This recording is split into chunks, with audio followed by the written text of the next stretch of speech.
Hi folks, it's Mr. Henriquez, and in this video I'm going to explain present simple in 3 minutes. After watching this video, leave your present simple sentence in the comment section and I will give you some feedback. I'm ready, let's get the time up on the screen. We use present simple to talk about things that happen always, never or regularly, but also for things that are constant or things that are habitual. We also use present simple for things that are scheduled and when giving facts and opinions. That is why I always say that present simple is used to talk about things that happen around the present, because facts and opinions are not linked to a particular time, and sometimes you can even use present simple to talk about the future.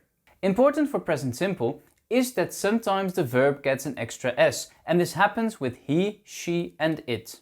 It's also important to note that some verbs like to be and to have different present simple forms, as is the case with to be, which is I am, you are, he, she, it is, we are, you are and they are. So examples of present simple sentences are he lives in Amsterdam, the train leaves at 12 o'clock, we go home every day, and he supports Chelsea.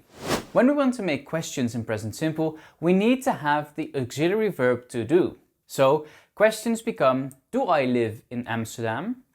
Does he live in Amsterdam? Do we eat pancakes every morning? Do we go to school here?